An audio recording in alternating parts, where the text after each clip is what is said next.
भड़वों की, दलालों की और भड़वों की एक सूची ही हमारे साथियों द्वारा यहां पेश की गई, निशानियां पेश की गई, कैटेगरीज पेश की गई।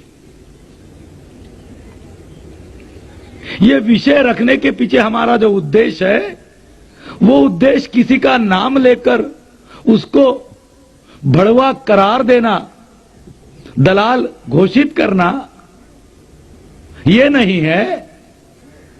तो भड़वों और दलालों का जो फिनोमिनन है,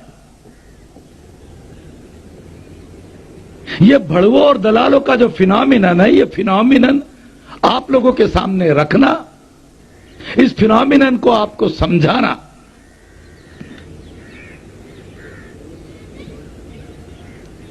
क्योंकि भड़वे और दलालों के नाम समय समय पर बदलते रहेंगे। आज जिन लोगों के आपने नाम लिए,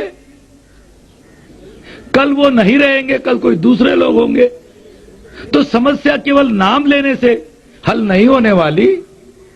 तो समय समय पर ये जो भड़वागिरी और दलालगिरी समाज में जो चलती है, ये किस प्रकार से चलती है, ये क्या है, इसको समझना, इसको पहचानना और इसको हमारे समाज में लोगों को सिखाना कि भाई इसको कैसे पहचाना जाए, उसकी पहचान समाज में देना, ये इस चर्चा के इस विषय को रखने का उद्देश्य है। आप में से बहुत से लोगों ने बंबई देखी होगी। बंबई में आप लोगों ने गेटवे ऑफ इंडिया देखा होगा, चौपाटी देखी होगी,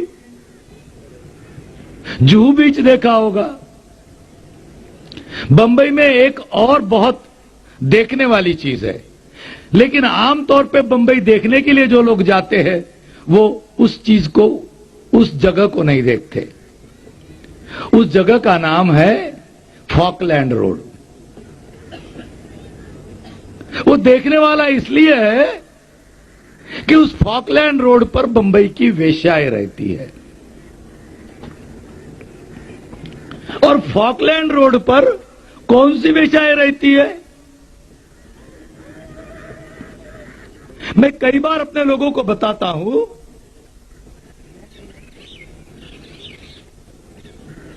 क्योंकि कई बार जो साम्यवादी और समाजवादी लोग हैं, जो पुरोगामी लोग हैं, वो ये कहते कि वेश्या की कोई जात नहीं होती, वेश्या वेश्या होती है। मैं कहता हूं नहीं, वेश्या की भी जात होती है। क्योंकि फॉकलैंड रोड पर जो वेश्याएं रहती है और धंधा करती है, वो बहुजन समाज की है, वो बहुजन समाज की जातियों से है।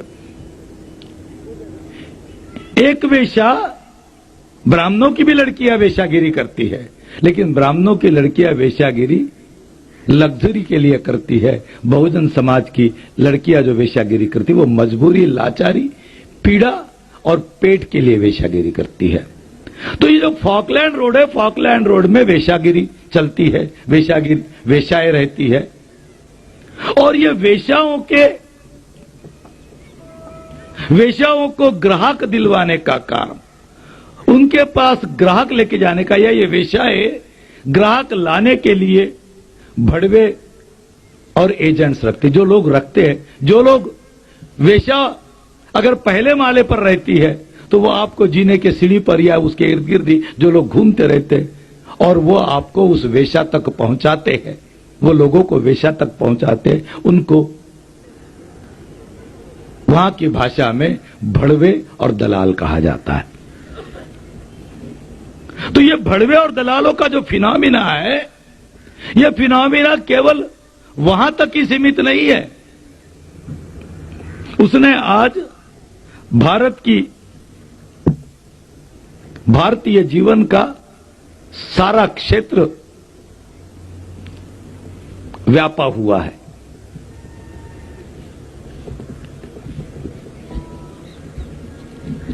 ये भड़वे और दलालों का जो निर्माण है, ये निर्माण जो प्रतिक्रांतिवादी लोग करते हैं, जो शासक जाति के लोग हमारे बीच में जो भड़वे और दलालों का जो निर्माण करते हैं, ये उनको क्यों करना पड़ा? सबसे पहले तो ये बात आपको समझना होगा। क्या मजबूरी है? क्योंकि ये उनकी भी मजबूरी है।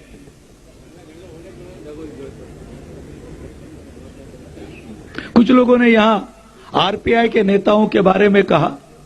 मैं हमेशा ये बोलते रहता हूं और कभी कभी मजाक से बोलता हूं कि भाई आरपीआई के नेताओं को भड़वे और दलालों का नाम देना, ये भड़वे और दलालों के नाम का अपमान है।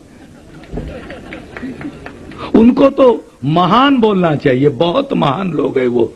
मैं तो महाराष्ट्र में उनके बारे में कहते रहता हूं कि भाई उनके बारे में बात ही मत करो, वो बहुत महान लोग हैं। तो ये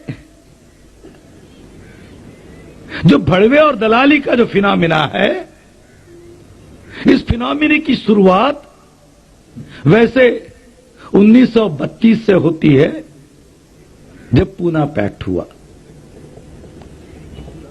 गांधी जी के आमरण अनशन से जो पूना पैक्ट गांधी और आंबेडकर में के बीच में हुआ, उससे ये भड़वे और दलालों के निर्माण की प्रक्रिया शुरू हुई।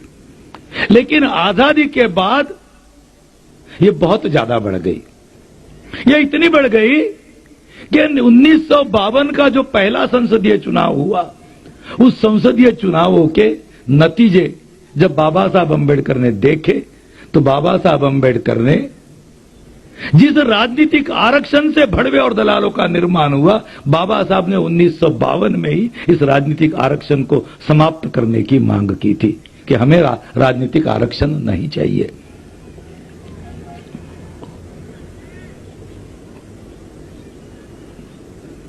तो ये जो भड़वे और दलालों की निर्माण की जो प्रक्रिया है, इसके पीछे का मूल कारण है भारत में प्रौढ़ मताधिकार का लागू होना। बात को आपको ठीक से समझना होगा। प्रौढ़ मताधिकार का मतलब है क्योंकि गांधी और उनकी कांग्रेस जो बात आज वर्तमान में बीजेपी के लोग कह रहे हैं, क्योंकि कल हम संविधान के बदलाव पर बातचीत करने वाले हैं, कुछ बातें उस समय भी आएंगी। आज जो लोग आरएसएस के माध्यम से, संघ परिवार के माध्यम से जो लोग आज ये बात कर रहे हैं संविधान में बदलाव किया जाए और मतदान का अधिकार केवल इलाइट पढ़े लिखे लोगों को, संपत्ति वालों को दिया जाए, सुलझे हुए लोगों को दिया जाए, राजनीतिक अस्थिरता वो जो कहते हैं उसको रोकने के लिए वो ये मांग कर रहे हैं। हमें इतिहास को भूलना नहीं चाहिए कि आजादी के पहले गांधी और उनके कांग्रेस ने यही स्टैंड लिया था कि मतदान का अधिकार केवल पढ़े लिखे लोगों को हो, केवल शिक्षित लोगों को हो या संपत्ति धारण करने वाले लोगों को, मतलब समाज के जनसाधारण को, आम आदमी को मतदान का अधिकार ना दिया जाए। लेकिन अंग्रेज शासक थे, हमारे देश को उन्होंने गुलाम बनाया, लेकिन अंग्रेज ईमानदार लोग थे, ईमानदार शासक थे। और ईमानदार शासक होने के नाते उन्होंने जब बर्तानिया में प्रौढ़ मतदान का अधिकार सभी को दिया, तो वही सिद्धांत उन्होंने उनके गुलाम देश को भी लागू किया और उन्होंने यहां के नागरिकों को भी प्रौढ़ मतदान का अधिकार दिया कि जो जो बालिग है उसको मतदान करने का अधिकार है, चाहे वो भिखारी हो, चाहे वो मेहतरानी हो या चाहे वो इंदिरा गांधी हो।